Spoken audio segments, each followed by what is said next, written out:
ಹರಿದಾಸರಿಗೆ ಎಷ್ಟವರು ಭಾವಪೂರ್ಣವಾಗಿ ಭಗವಂತನ ಸ್ಮರಣೆಯಲ್ಲಿ ಮುಳುಗಿದ್ದಾರೆ ಅನ್ನೋದಕ್ಕೆ ಒಂದು ದೃಷ್ಟಾಂತವನ್ನು ಹೇಳ್ತೀನಿ. ಸ್ವಲ್ಪ ಅನಾನುಕೂಲತೆ ಮಾಡೋದ್ರ ಅವ್ರು ಇರಲೇಬೇಕು. ಈಗ ಹಗಲಂದಾಗ ರಾತ್ರಿ ಇದ್ದಿದ್ದಕ್ಕೆ ಹಗಲಿಗೆ ವ್ಯಾಲ್ಯೂ ಅನ್ನೋದು, ರಾತ್ರಿನೇ ಇರಲಿಲ್ಲ ಅಂದ್ರೆ ಹಗಲಿಗೆ ವ್ಯಾಲ್ಯೂ ಇರ್ತಿರ್ಲಿಲ್ಲ.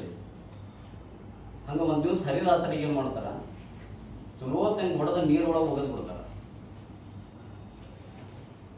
ಅವ್ರು ಹೆಂಗೋ ಗುದ್ದಾಡಿ ತಿರುಗಾಡ್ಕೊಂತ ಬಂದು ದಡದ ಮೇಲೆ ಬೀಳ್ತಾರ. ಅವ್ರ ಶಿಷ್ಯಂದರು ಹೊರನ ಅವ್ರನ್ನ ಎತ್ತಕೊಂಡ್ ಬಂದು ಆಶ್ರಮದಲ್ಲಿ ಮಲಗಿಸ್ತಾರ. ಅಂದ್ರೆ ಎಚ್ಚರಿರ್ಲಿಲ್ಲ, ಎಚ್ಚರ ತಪ್ಪಿತ್ತು ಅವ್ರಿಗೆ. ಒಂದು 2 ವರ್ಷ ಆದ್ಮೇಲೆ ಅವ್ರಿಗೆ ಎಚ್ಚರ ಆಗ್ತದಂತೆ. ಎಚ್ಚರ ಆದ್ಮೇಲೆ ಹರಿನಾಮ ಸ್ಮರಣೆ ಸ್ಟಾರ್ಟ್ ಮಾಡ್ಬಿಡ್ತಾರಂತ ಮತ್ತವ್ರು. ನೀವು ಯಾರು ಹೊಡೆದ್ರು ಏನು ಎಂತ ನನ್ನ ಯಾಕೆ ಹೊಡೆದ್ರು ಅನ್ನುವಂತ ಕೇಳೋದು ಬಿಟ್ಟು ಮತ್ತು ನಾಮಸ್ಮರಣೆ ಸ್ಟಾರ್ಟ್ ಮಾಡಿದ್ರಿ ನೀವು ಅಂತ. ಅವ್ರು ಅದನ್ನು ಕೇಳೋಕ್ಕಿಂತ ಅವ್ರ ತಲೆ ಒಳಗೆ ಏನಂತಂದ್ರ ಯಾರು ಹೊಡೆದ್ರು ಅನ್ನೋಕ್ಕಿಂತ ಮತ್ತೆ ಸ್ಮರಣೆಯನ್ನು ಸ್ಟಾರ್ಟ್ ಮಾಡಿದ್ರು. ನೋಡ್ರಿ, ಆ ಭಾವ ನಮ್ಮೊಳಗೆ ಬರ್ಬೇಕು. ನಾವು 90% ಅನ್ಯ ವಿಷಯಗಳ ಕಡೆ ನಮ್ಮ ಗಮನದ ಬರ್ತಾ ಇದ್ವಿ. ನಾವು ಹೆಂಗೆ ಪರಿಶುದ್ಧವಾಗಬೇಕು, ನಮ್ಮ ಮನಸ್ಸು ಹೆಂಗೆ ಸಂತೋಷವನ್ನು ಇಟ್ಕೋಬೇಕು, ನಾವು ಅಧ್ಯಾತ್ಮದ ಕಡೆಗೆ ಯಾವ ಕಡೆ ವಾಲಿದ್ರೆ ನಮ್ಮ ಅಧ್ಯಾತ್ಮ ಬೆಳೀತದೆ ಅನ್ನೋದ್ರ ಕಡೆ ನಮ್ಮ ಲಕ್ಷ್ಯ ಭಾಳ ಕಡಿಮೆ. ನಾವಿಲ್ಲಿ ಸೇರ್ಲಿಕ್ಕೇವೆ. ಗುರುವಿನ ಕೃಪಾ ಕಟಾಕ್ಷದಿಂದ ಒಂದು ಹಂತಕ್ಕೆ ನಾವು ಬಂದು ನಿಂತೇವೆ. ಗುರುಗಳಿಗೆ ಇದು ಸಾಕಾಗಿಲ್ರಿ. ನೆನಪಿರ್ಲಿ, ಅವ್ರು ಪ್ರತಿಯೊಂದು ಸ್ಪೀಚ್ ಒಳಗೆ ಹೇಳ್ತಾರ್ರಿ, ನಾ ಕೊಡ್ಲಿಕ್ಕೆ ತಯಾರದೀನಿ, ನೀವು ತಗೊಳ್ಳಿಕ್ಕೆ ತಯಾರಿಲ್ಲ. ಅವರು ಪ್ರತಿಯೊಂದು ಪುಸ್ತಕದೊಳಗೆ ಇದನ್ನ ಅನುಕರಣೆ ಮಾಡಿದಾರೆ, ಇದನ್ನು ಬರೆದಾರ್ರಿ ಅವರು. ನಾ ಎಷ್ಟು ಶಕ್ತಿ ನಿಮಗೆ ಕೊಡ್ಲಿಕ್ಕೆ ತಯಾರದ ಅನ್ಕರೆ, but you unable to receive it ಅಂತ. ಸೊ ಯಾಕೆ ಹಿಂಗಾಗ್ತದಂದ್ರೆ ನಾವು ಸಂಪೂರ್ಣವಾಗಿ ನಂಬಿಲ್ಲ ಅಂದಂಗೆ. ಗುರುವಿನ ಸಂಪೂರ್ಣವಾಗಿ ನಂಬುದು ಅಂತ ಹೇಳ್ತಾರ. ಸರೆಂಡರ್ನೆಸ್. ನಮ್ಮನ್ನು ನಾವು ಸಮರ್ಪಣಾ ಭಾವದಿಂದ ನಾವು ಹೋದಾಗ ಆ ಭಾವ ನಮ್ಮೊಳಗೆ ಬರ್ತದೆ. ಯಾಕೆ ನಮ್ಮೊಳಗೆ ಸರೆಂಡರ್ನೆಸ್ ಬರ್ಲಿಕ್ಕಿಲ್ಲ, ಯಾಕೆ ನಾವು ಆಧ್ಯಾತ್ಮಿಕಗಳಿಗೆ ಇನ್ನೂ ಮೂಮೆಂಟ್ ಆಗ್ಲಿಕ್ಕಿಲ್ಲ ಅಂತಂದ್ರೆ, ಒಬ್ಬ ವ್ಯಕ್ತಿ ರಾಜನ ಕಡೆ ಸೇವಾ ಮಾಡ್ತಿದ್ರು. ಸೇವಾ ಮಾಡ್ಕೊಂತ ಸುಮಾರು ಒಂದು 3/4 ಭಾಗ ಜೀವನ ದಾಟಿಸಿದಂತ. ಸೇವಾ ಮಾಡಿ ಒಂದು ಗಿಡದ ಕೆಳಗೆ ಮಕ್ಕೊಂಡಿರ್ತಾರಂತ, ಕಾಡಂತಕ್ಕೆ ಹೋಗಿ ಒಂದು 7 ಹಂಡೆ ಬಂಗಾರದ ಹಂಡೆಗಳು ಅವನ ಕನಸಿನಾಗ ಬರ್ತಾವ. ನಾನು ನಿಮ್ಮ ಮನೆಗೆ ಬರ್ತೀವಿ, ನಾನು ನಿಮ್ಮ ಮನೆಗೆ ಬರ್ತೀನಿ, ನಾವು ನಿಮ್ಮ ಮನೆಗೆ ಬರ್ತೀವಿ ಅಂತ. ನೀವು ಕನಸಿನಾಗ ಬಾ ಅಂತಾನಂತ್ರಿ. ಹಂಡೆ ಬಂಗಾರ ಹಂಡೆ ಬರ್ತಾವಂದ್ರೆ ಯಾರು ಬೇಡ ಅಂತಾರ್ರಿ ಈಗ ಕಾಲ, ಬಾ ಅಂತಾರೆ. ಸೊ ಕಣ್ ತಗದ ಹಂಡೆ ಒಳಗೆ ಇಲ್ರಿ. ಅವೇನು ಅನ್ಕೊಂತಾನ, ಮನೆಗೆ ಬಂದಿರ್ಬೇಕು ಅಂತ ತಿಳ್ಕೊಂಡು ಮನೆಗೆ ಓಡ್ತಾನಂತ. ಮನೆಗೆ ಹೋಗಿ ಕದ ತೆಗೆದು ನೋಡ್ತಾನಂದ್ರಿ, 7 ಹಂಡೆ ಬಂದು ಕುತ್ಕೊಂಡಿರ್ತಾವ. ಒಂದೊಂದು ಹಂಡೆ ತೆಗೆದ ನೋಡ್ತಾನಂತ್ರಿ, ತುಂಬಾ ಬಂಗಾರದ ನಾಣ್ಯಗಳು ತುಂಬಿಕೊಂಡಿರ್ತಾವಂತ.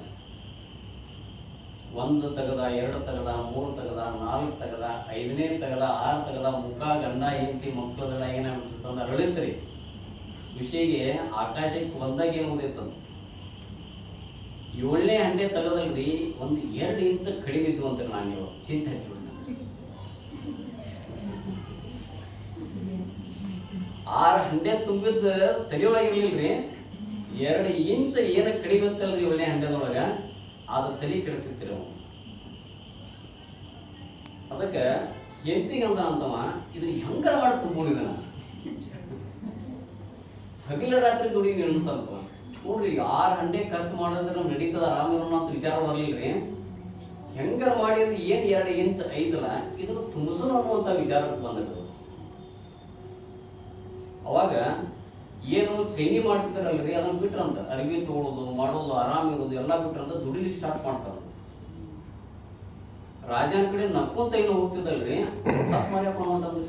ರಾಜ ಕೇಳಿದಂತ 1 ತಿಂಗಳು ಹಾಕಿ ಯಾಕೆ ಸಪ್ ಮರಿ ಹಾಕಿ ರಾತ್ರಿ ಏನ್ರಿ ನೀವು ಕೊಡು ಪಗಾರ ಸಾರವಲ್ದು, ಒಂದು 10 ನಾಣ್ಯ ಕೊಡ್ತಂದು ರೂಪಾಯಿ ಸಲದಿಂದ ಅಂತ ನಾವು 1 ತಿಂಗಳಿಗೆ 10 ನಾಣ್ಯ ಕೊಡ್ಲಿಕ್ಕೆ ಸ್ಟಾರ್ಟ್ ಮಾಡ್ತಾನೆ. ಇವ್ 10 ನಾಣ್ಯ ತಂದೋದಕ್ಕೆ ಹಾಕ್ಲಿಕ್ಕಂತ್ರಿ, ಏನ್ ತಿಂದ್ರು ತಂದು ಅದಕ್ಕೆ ಹಾಕ್ಲಿಕ್ಕಂತ. 1 ಹೊತ್ತು ಊಟ ಮಾಡ್ಲಿಕ್ಕಂದ್ರಿ, ಮತ್ತು 2 ಇಂಚ್ ತುಂಬಿಸ್ಬೇಕಲ್ರಿ. ಅದನ್ನ ಏನು ಮಾಡಿದ್ರು 2 ವರ್ಷ ಆದ್ರೂ ಅದು ತುಂಬಲಿಲ್ಲ ಅಂದ್ರೆ ಮತ್ತು ರಾಜಾಗ ಕೇಳ್ದಂತ ಯಾಕೋ ಹಿಂಗ್ಯಾಕೆ ಆಗೈತಿ ಊಟ ಮಾಡತ್ತಿರು ಭಾಳ ಸಣ್ಣ ಆಗಿಲ್ಲ ಹಿಂಗ್ಯಾಕೆ ಮಾಡತ್ತೀರಿ ನೀವು ಕೇಳಂತ ಇಲ್ರಿ ಏನು ಮಾಡೋದು ನೀವು ಕೊಡೋ 10 ಸಾಲ ನನಗೆ ಈ ಸಲದ ಒಂದು 20 ನಾಣ್ಯ ಕೊಡ್ತೀನಿ ತೋಪ ನಿಮಗೆ ಅಂತ ಏನು ಮಾಡಿದ್ರು ಸಾಲ ಇದ್ದಾಗ ರಾಜ ಒಂದು ದಿವಸ ಕೇಳ್ತಾನಂತ ಅಲ್ಲೋ ನನಗೆ ಏನ್ರ ಹಂಡೆ ಗಿಂಡೆ ಏನ್ರ ಗಂಡ ನಿನಗೆ ಅಂತ ಕೇಳ್ತಾನಂತ ರಾಜರೇ